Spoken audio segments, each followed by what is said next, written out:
அடுத்ததாக ராமலிங்கம் சந்திரசேகர் அவர்கள் 10 நிமிடங்கள் இருக்கின்றன. இன்று இந்த பாராளுமன்றத்தில் விவாதிக்கப்பட்டு வருகின்ற முக்கியமான சட்டமூலம் தொடர்பாகவும் அதே போன்று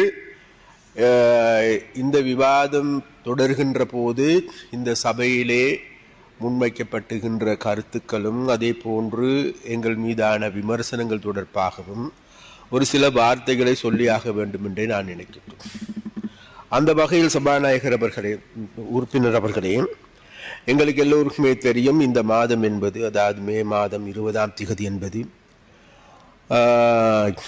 விசேடமாக இலங்கையில் ஒரு துன்பகரமான நிகழ்வுகள் இடம்பெற்ற ஒரு மாதமாகும். அப்போ அந்த மாதத்தை நினைவு கூறுவதற்கான நடவடிக்கைகள் எடுக்கப்படுகின்றது. அப்போ அந்த நடவடிக்கைகளின் பொழுது எங்களுக்கு எல்லோருக்குமே தெரியும், அந்த துன்பகரமான நிகழ்வில் இலங்கையில் வாழுகின்ற தமிழ், சிங்கள, முஸ்லிம் அனைத்து மக்களும் பாதிக்கப்பட்டார்கள். அந்த பாதிக்கப்பட்ட மக்களுடைய வாழ்க்கை அல்லது அவர்களுடைய உடைமைகள் எடுத்துக்கொண்டாலும் சரி, உயிர்களை எடுத்துக்கொண்டாலும் சரி, அனைத்தையும் இழந்த மக்களாக இருக்கின்ற ஒரு நிலை காணக்கூடியதாக இருக்கிறது.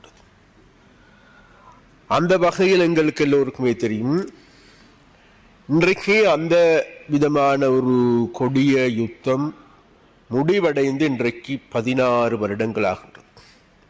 இப்போ 14 வருடங்களுக்கு பிறகு நாங்கள் இவைகளை தேடி பார்க்கின்ற போது விசேடமாக தமிழ் மக்களுடைய பிரச்சனை எந்த விதமான மாற்றங்கள் என்று அதே இடத்தில் நிகழ்ந்து வந்திருக்கின்றது. அவைகள் இன்றைக்கு விசேடமாக எங்களுக்கு எல்லோருக்குமே தெரியும், கடந்த வருடம் செப்டம்பர் மாதத்திற்கு பிறகு இவைகளில் படிப்படியான மாற்றங்கள் நிகழ்ந்து வருகின்றன. தமிழ் மக்களுக்கு நம்பகமான ஒரு அரசாங்கம் உருவாகி இருக்கின்றது. அப்ப அந்த அரசாங்கத்தோடு தமிழ் மக்கள் இன்றைக்கு கைகோர்த்து வருகின்றார்கள், அணிதிரண்டு வருகின்றார்கள். அவ்வாறு அணிதிரளுகின்ற போது கடந்த ஒரு வாரத்திற்கு முன்பு எங்களுக்கு எல்லோருக்குமே தெரியும், எங்களுடைய உள்ளூராட்சி சபை தேர்தல் முடிவடைந்தது. உள்ளூராட்சி சபை தேர்தல் முடிவடைந்ததன் பிறகு அத்தேர்தல் தொடர்பாக இன்றைக்கு பலரும் பலவிதமான கருத்துக்களை கூறி வருகின்றார். விசேடமாக வடக்கில் எங்களுக்கு கிடைத்த முடிவுகள் என்பது, முதலில் நான் விசேடமாக வடக்கில் வாழுகின்ற மக்களுக்கு, தமிழ் மக்களுக்கு எங்களது இதயபூர்வமான நன்றியை நாங்கள் தெரிவித்துக் கொள்கிறோம். விசேடமாக யாழ் மாவட்டத்தில் வாழ்கின்ற மக்களுக்கு எங்களுக்கு ஒரு உறுப்பினர் கூட இல்லாது இருந்த போது, ஒரு பிரதேச சபைகளில் ஒரு உறுப்பினர் இல்லாது இருந்த நிலைமையில் இன்றைக்கு 81 உறுப்பினர்களை பெற்றுக் கொடுத்து இந்த உள்ளூராட்சி சபைகளின் ஊடாக எங்களை உயர்த்தி வைத்திருக்கின்ற யாழ் மாவட்டத்தில் வாழ்கின்ற மக்களுக்கு மீண்டும் எங்களுடைய நன்றியை நாங்கள் தெரிவித்தோம். இந்த முடிவுகளை பார்த்து ஒரு சிலர் கூறுகின்றார்கள், இவர்கள் பொது தேர்தலை விட பின்னடைந்து விட்டார்களே, அல்லது பொது தேர்தலை விட வாக்குகள் குறைந்து விட்டதே. அப்ப அதற்கான காரணம் வேறு எதுமல்ல, இவர்களுடைய கடந்த காலங்களில் இந்த 6 மாதங்களாக இடம்பெறுகின்ற ஆட்சி. கௌரவ உறுப்பினர்களே, உங்களுக்கு நன்றாக தெரியும், கடந்த 6 மாதங்களில் இலங்கையில், இந்த நாட்டில் ஒரு புதிய அரசியல் கலாச்சாரத்தை உருவாக்கி இருக்கோம் என்றால் வேறு யாரும் அல்ல, அது தேசிய மக்கள் சக்தியினுடைய அரசாங்கத்தின் ஊடாக. இதனால் வரைக்கும் இந்த நாட்டில் அரசியல் என்பது எங்களுக்கு எல்லோருக்குமே தெரியும், பிரபுக்களுக்கு மாத்திரம், மேட்டுக்குடிகளுக்கு மாத்திரம், தனவந்தர்களுக்கு மாத்திரம், நிலச்சுவாந்தர்களுக்கு மாத்திரம் சொந்தமாக இருந்த அரசியல், சொந்தமாக இருந்த ஜனாதிபதிகள், சொந்தமாக இருந்த அமைச்சுக்கள் இன்றைக்கு சாமானிய மனிதர்களுடைய கைகளுக்கு வந்திருக்கிறது. அப்ப அந்த சாமானிய மனிதர்கள் இன்றைக்கு சாமானிய மனிதர்களோடு சேர்ந்து இந்த நாட்டை கட்டி எழுப்புகின்ற வேலை திட்டத்தை முன்னெடுத்து வருகின்றார். இந்த நாட்டை கட்டி எழுப்புகின்ற நடவடிக்கை முன்னெடுக்கின்ற போது எங்களுக்கு எல்லோருக்குமே தெரியும், நாங்கள் விரும்பினால் விரும்பாவிட்டாலும் கடந்த 76 வருடங்களாக இந்த நாட்டை நாசமாக்கிய அரசியலே எங்களுக்கு முன்னால் இருந்திருக்கின்றது. இந்த நாட்டை நாசமாக்கிய அரசியல்வாதிகளுடைய செயற்பாடுகளே இருந்திருக்கின்றது. இனவாதமா, மதவாதமா, பொருளாதார ரீதியாகவா, அல்லது நாட்டின் லஞ்சமா, ஊழலா, மோசடியா, எல்லா வகையிலும் எங்களுடைய நாட்டை எந்த அளவுக்கு குழி தோண்டி புதைக்க முடியுமோ அந்த அளவு பாவித்தனமான வேலைகளை செய்தார்.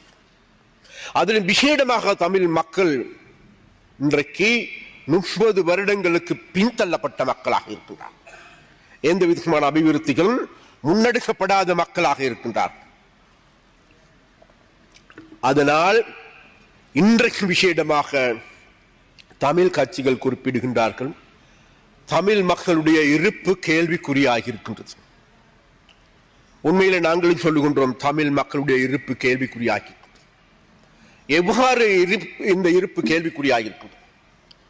இன்றைக்கு விசேடமாக கௌரவ உறுப்பினர் அவர்களே, 1981ஆம் ஆண்டு இலங்கையினுடைய மக்கள் தொகையில் 8,30,000 மக்களாக இருந்தது யாழ் மாவட்டத்தினுடைய மக்கள் தொகை. அந்த மக்கள் தொகை அதே வேகத்தில் வளர்ந்திருக்குமாக இருந்திருக்கால், வளர்ச்சி அடைந்திருக்குமாக இருந்திருந்தால் இன்றைக்கு 14 லட்சத்துக்கும் 16 லட்சத்துக்கும் இடைப்பட்ட மக்களாக இருந்திருக்க வேண்டும். ஆனால் இன்று இருப்பது எங்களுக்கு 6,20,000 மக்கள். கடந்த காலங்களில் எங்களுக்கு 11 பாராளுமன்ற உறுப்பினர்கள் இருந்தார்கள் யாழ் மாவட்டத்தில். கடந்த இந்த முறை 6, அடுத்த முறை இது 4 3 என்பது எங்களுக்கு சொல்ல தெரியாது. மேலும் மக்கள் தொகை குறைந்திருக்கின்றது. அப்படி சொன்னால் இன்றைக்கு தமிழ் மக்களுடைய இருப்பு கேள்விக்குறியாகின்ற போது, தமிழ் மக்களுடைய சனத்தொகை குறைவடைகின்ற போது, இந்த தமிழ் மக்களுக்காக குரல் கொடுக்கின்ற, தமிழர்களுடைய உரிமைகளுக்காக குரல் கொடுக்கின்ற இந்த அரசியல்வாதிகளிடம் நாங்கள் கேட்கின்ற ஒரே கேள்வித்தான். அப்படி சொன்னால் இந்த நிலைமையில் இருந்து தமிழ் மக்களுடைய இருப்பை பாதுகாத்துக் கொள்வதற்கு உங்களால் முன்வைக்கப்படுகின்ற வேலைகள் என்ன, திட்டங்கள் என்ன? எந்தவித திட்டங்களும் இல்லாது, எந்த விதமான வேலை திட்டங்களும் இல்லாது, சதாகாலமும் இந்த நாட்டில் தென்னிலங்கையில் இருக்கின்ற இனவாத சக்திகள் எந்த அளவுக்கு இனவாதத்தை தூண்டி தாங்களுடைய அரசியலை தக்க வைத்துக் கொண்டார்களோ, தாங்களுடைய அரசியலை மேம்படுத்திக் கொண்டார்களோ, அதே விதமான அராஜகத்தனமான, அதே விதமான காவாலித்தனமான செயற்பாடுகளை முன்னெடுக்கப்பட்ட தேர்தலை கௌரவ பிரதி குழுக்களின் தவிசாளர் அவர்களே, கடந்த உள்ளூராட்சி சபை தேர்தல் யாழ் மாவட்டத்தின் முடிவுகள் என்பது அங்களுடைய மக்களுடைய முழுமையான விருப்பத்தின் கீழ் அல்ல. கடுமையான இனவாதம் பேசப்பட்டது, கடுமையான இனவாதம். அது மாத்திரமல்ல, காசுகள் பரிமாறப்பட்டது. நான் மாத்திரமல்ல, இன்றைக்கு யாழ்ப்பாணத்தில் இருக்கின்ற முக்கியமான நபர்கள் அனைவரும் கூறுகின்றார்கள், மதுபான போத்தல்கள் பரிமாறப்பட்டது, காசு பரிமாறப்பட்டது. அப்ப அந்த வகையில் இன்றைக்கு அந்த அளவுக்கு எங்களுக்கு எல்லோருக்குமே தெரியும், ஒரு காலத்தில் விசேடமாக யாழ்ப்பாணத்தில் இருந்த ஒரு சில தமிழ் கட்சிகள் என்ன விமர்சனங்கள் இருந்த போதிலும் கூட அவர்கள் ஒரு கொள்கை ரீதியாக செயல்பட்ட கட்சிகளாகவும் இருந்தார்கள். இன்றைக்கு விசேடமாக தமிழ் அரசு கட்சியை சார்ந்த நண்பர்களை கூறுகின்றார்கள், ஐயா, நாங்கள் தமிழரசு கட்சி இப்படி நடந்திருக்குமா? எங்களால் நம்ப முடியாத அளவு, அந்த அளவுக்கு கேவலமான முறையில் இம்முறை நடந்து கொண்டார்கள். அந்த வகையான வெற்றி இவர்களுக்கு, அந்த வகையான வெற்றியை தவிர மக்களுடைய உண்மையான அபிலாசைகள் அல்லது பிரதிபலிப்பு அல்ல. அதனால் உறுப்பினர் அவர்களே, விசேடமாக நாங்கள் அந்த வகையில் இன்றைக்கு தமிழ் மக்களுடைய இருப்பு கேள்விக்குறியாக இருக்கின்ற பொழுது, அப்ப அதிலிருந்து மீள்வது எப்படி? இன்னைக்கு யாழ்ப்பாணத்தை பழைய யாழ்ப்பாணமாக கட்டியெழுப்புவது எப்படி? நாங்கள் சொல்லுகின்றோம், எங்களுடைய அரசாங்கம், எங்களுடைய ஜனாதிபதி மிக தெளிவான வேலை திட்டங்களை முன்னெடுத்து தெளிவான வேலை திட்டங்களை முன்னெடுத்து வருகின்றோம். அவைகளில் ஒன்று தான் வேறு எதுமல்ல, அந்த பிரதேசத்தில் கடந்த 30 வருடங்களுக்கு மேலாக சகலதும் செயலிழந்திருக்கின்ற போது, தொழில் வாய்ப்புகள் இல்லாது போயிருக்கின்ற பொழுது, தொழிற்சாலைகளுக்கு மூடப்பட்டிருக்கின்ற பொழுது, அவைகளை புதிய பரிமாணத்தில் கட்டி எழுப்புகின்ற வேலையை நாங்கள் முன்னெடுத்து வருகின்றோம். அந்த வகையில் இன்றைக்கு கேகேஎஸ் பகுதியிலே காங்கேஸ் என்ற பிரதேசத்தில் நாங்கள் பாரியதோர் தொழிற்பேட்டையை உருவாக்குவதற்கான ஏற்பாடுகள், மறுபுறத்தில் பலாலி விமான நிலையத்தை விஸ்தரிப்பதற்கான வேலை திட்டம், அதே போன்று இன்றைக்கு மயிரிட்டி துறைமுகத்தை விஸ்தரிப்பதற்கான வேலை திட்டம், அதே போன்று எங்களுடைய அதாவது கப்பல் சேவை, இந்தியாவுக்கான கப்பல் சேவையை விரிவுபடுத்துவதற்கான வேலை திட்டம், அதே போன்று இங்க இருக்கின்ற எங்களுடைய புகையிரத சேவை, இந்த சேவைகள் அனைத்தும் ஒருங்கே இணைகின்ற போது, பலகாலி துறைமுகம் ஒரு சர்வதேச விமான நிலையமாக மாற்றப்படுகின்ற போது, நிச்சயமாக அந்த இடத்தில் பெரியதோர் அபிவிருத்தி காண ஒரு பாய்ச்சல் பாய முடியும் என இன்றைக்கு இருக்கின்ற முதலீட்டாளர்கள் சொல்லுகின்றார்கள். அந்த வகையில் அபாரான முதலீட்டுகள் வருகின்ற போது அங்கு இருக்கின்றவர்கள் கூறுகின்றார்கள், முதலீட்டு சபையும் கூறுகின்றது, குறைந்தது அந்த பிரதேசத்தில் மாத்திரம் இந்த நடவடிக்கைகள் சரிவர முன்னெடுக்கப்படுகின்ற பொழுது, இவைகளை முன்னெடுக்கப்பட்டு 3 வருடத்தில் 40,000க்கு அதிகமான அதாவது இளைஞர் யுவதிகளுக்கு தொழில் வாய்ப்பை பெற்றுக் கொடுக்க முடியும் என்று அந்த வகையில் இன்றைக்கு எங்களுடைய அரசாங்கம் இலங்கை அதாவது யாழ்ப்பாணத்தில் இருக்கின்ற இளைஞர்கள் இன்றைக்கு வெளிநாட்டை நோக்கி ஓடுகின்ற போது, தொழில் வாய்ப்புகள் இல்லாதிருக்கின்ற போது, போதைப் பொருளுக்கு அடிமையாகிருக்கின்ற பொழுது, அந்த பொறியில் இருந்து இவர்களை மீட்பதற்கும், நாளைக்கு யாழ்ப்பாணத்தில் வாழ்வதற்கான ஒரு நம்பகத்தன்மையை ஏற்படுத்துவதற்கும் ஏதுவான நடவடிக்கைகள் முன்னெடுக்கப்பட்டு வருகிறது. அது மாத்திரமல்ல, இன்றைக்கு யாழ்ப்பாணத்தில் சர்வதேச கிரிக்கெட் மைதானம் உருவாக்கப்பட போகின்றது. அது மாத்திரமல்ல, விளையாட்டு இண்டோர் ஸ்டேடியம் உள்ளக அரங்கொன்று அமைக்கப்பட இருக்கின்றது. அங்கு இருக்கின்ற வீதிகள் புனரமைக்கப்பட இருக்கின்றது. முல்லைத்தீவில் வட்டுவாகல் பாலம் புனரமைக்கப்பட இருக்கின்றது. கொக்காவில் பாலம் புனரமைக்கப்பட இருக்கின்றது. அதே போன்று மன்னகரில் எடுத்துக்கொண்டாலும் சரி, முல்லைத்தீவில் எடுத்துக்கொண்டாலும் சரி, வவுனியாவில் எடுத்துக்கொண்டாலும் சரி, வவுனியாவில் அங்கு இருக்கின்ற விவசாயிகளுக்குரிய குளங்கள் அனைத்தையும் புனரமைப்பதற்கு ஏதுவான நடவடிக்கைகள் எடுக்கப்படுகின்றது. அது மாத்திரமல்ல, 1,50,00,000 பனை மரங்கள் இருக்கின்றது.